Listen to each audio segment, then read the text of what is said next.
Կարդում ենք մեր դասի նպատակը, ձևավորելու ենք պատկերացումներ ազգային և համաշխարհային բարձրաժեք երաժշտության վերաբերյալ, ձևավորում ենք հմտություններ դրանք ճանաչելու, վերլուծելու, մեկնաբանելու, ներկայացնելու, ինչպես նաև հատվածներ կատարելու, թեկուզ բեմականացնելու համար։ Իսկ հիմա ես ուզում եմ, որ դաշնարցունները դուք ընթերցեք և տպավորվի ձեր մեջ, թե մեր դասի նպատակը ինչ դաշնարցունքներ է սահմանում։ Խնդրեմ այլն, տարվաս կարդալ։ Վերլուծենք և մեկնաբանենք բարետի հիմնական գաղափարը, ցուցաբերենք հուզական արձագանք, որի որոշիչ թե որ արտահայտչական միջոցների կիրառման շնորհիվ է հեղինակը իրականացել մտահոգություն։ Շատ ապրես, այլ ինչ է բալետը, որն է իր գլխավոր արտահայտչական միջոցները, որոնք են։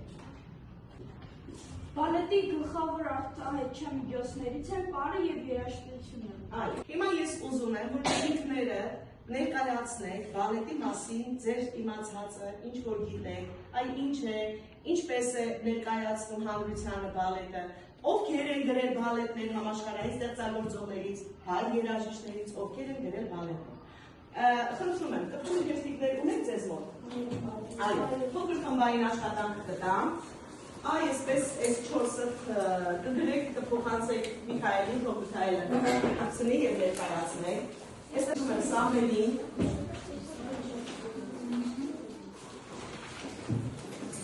Այս 4-ը իրար հետ կանեք, կփոխանցեք Գոհարիկը ներկայացնի, այսպես 4-ը իրար հետ կանեք։ Եթե կան երեխաներ, որոնք կցանկանան իրենց աշխատանքը ներկայացնել սլայդի տեքստով, կարող եք դա ներկայացնել։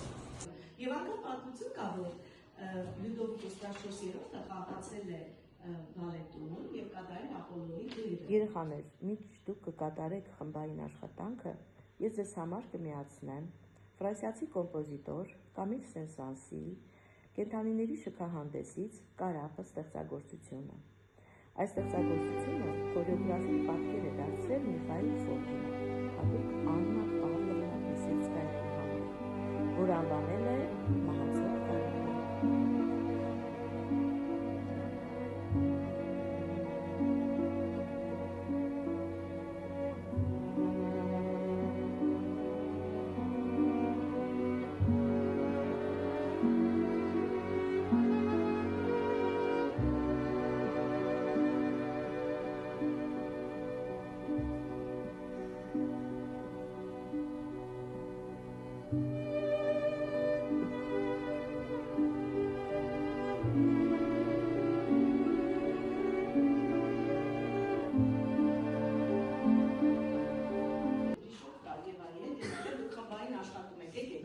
Պատրաստել է միասին բալետ,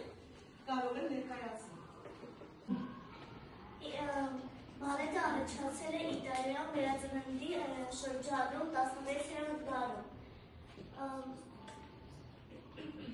Կարող ես օգտվել, քո տեղեկությունից կարող ես օգտվել։ Զուգահեռ Ֆրանսիայում ծաղկում է Իտալիայից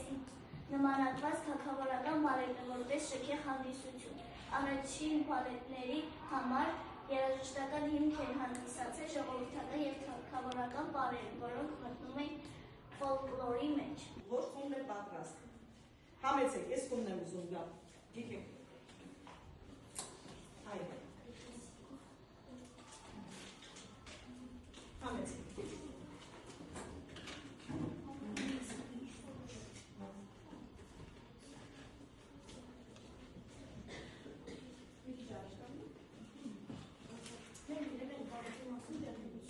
Բարձր խոսեք Բարև, հայկական դեմական պարի ու բարետի ստեղծման առաջին քայլերն արվել են 19-րդ դարի կեսերին։ Գայանեն հայկական ազգային առաջին բալետները։ ապրես ով է գրել, Մարիամ։ Արամ Խաչատրյանը։ Ճիշտ է։ Բալետը ստեղծվել է Իտալիայում 15-16-րդ դարերում։ Բալետ բառը ֆրանսերեն է, փոխարվել է լատիներենից։ Այ երբ և որտեղ է առաջացել բալետը։ Կարող եմ ասել։ Եվ աջան, ուսում եմ քեզ։ Բալետը առաջացել է Իտալիայում։ Ապրես։ 16-րդ դարում։ Ոնց հանրահայտ կոմպոզիտոր Պյոտր Չայկովսկին գրել է հանրահայտ 3 բալետ։ Դրանք են Կարապի լիճը, Մարդու ջարդուկը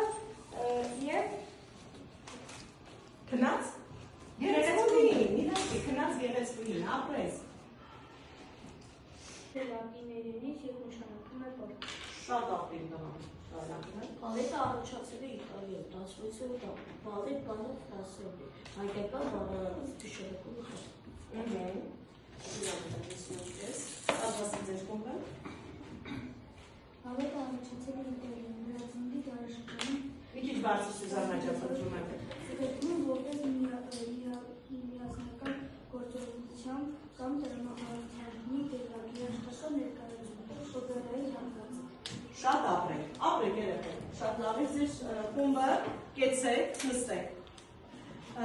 Եկեք։ Մի փոքր խոսում եմ բարձր խոսեք երեխեք, նաև որպեսզի դասարանի լսելի լինի, հասկանալի առաջին ժամը, եկեք այստեղ մոտ եկեք, որ ձեր ընկերներ լսեն ձեզ եւ բարձր ներկայացրեք։ Բալետը առաջացել է Իտալիայում, Բրազիլի 16-րդ դարում, սկզբում որպես միասնական գործողություն։ Երեխաներ, դուք շատ լավ աշխատեցիք, բայց ես ուզում եմ, որ ինքնագնահատեք դուք ձեր աշխատանքը, ինչ կարծիք ունեք ձեր աշխատանքի մասին։ Ասա տեսնեմ հլա Ալեն ջան, ինչ ես նկատում։ Խմբում թերացողներ չկային, մեր աշխատանքը գնահատում եմ շատ լավ։ Ձեր աշխատանքը շատ լավ ես գնահատում։ Իսկ դասարանում կա աշակերտ, որ ուզում է գնահատել այս խմբի աշխատանքը։ Փորձենք, ուզում են Արեկը գնահատել։ Այս խումբը լավ աշխատեց, հետաքրքիր տեղեկություններ հաղորդեցին։ Ես իմացա օրինակ, որ Լյուդովիկոս 14-րդը խաղացել է բալ։ Խաղացել է բալետում, ապրես դու։ Երեխաներ, ինձ դուր եկավ ձեր ներկայացրած տեղեկությունները, բավականին լավ տեղեկություններ էր, բայց ես ուզում եմ, որ դուք նաև ինքներդ գնահատեք ձեր աշխատանքը։ Կա մեկը, որ ուզում է ներկայացնի իր խումբը։ Ասա մի քանի։ Ես կարծում եմ, խումբը կարող է ավելի լավ ներկայանալ, ամենայնպես մենք կարողացանք Ավելին անել, չէ՞։ Այո, դուք կարողացաք ավելին անել, քան դե ձեր խումբը մի փոքր պետք է աշխատի, ես էլ եմ այդպես կարծում, ճիշտ է, ես սկզբից արտահայտվեցի եւ ասեցի, որ շատ լավ ներկայացաք, բայց այնպես չի, որ դուք վատ եք ներկայացրել։ Ուղղակի հաշվի առնելով, թե ինչքան խելացի եք դուք, ես մտածում եի, որ դուք ավելի շատ տեղեկություններ կասեիք։ Ապրեք երեխաներ, նստեք։ Բալետը թատերական արվեստի ինքնուրույն ձևն է։ Դարձել է միայն 18-րդ դարի երկրորդ Բալետը թատերական արվեստի ինքնուրույն ձև է դարձել միայն 18-րդ դարի երկրորդ կեսին։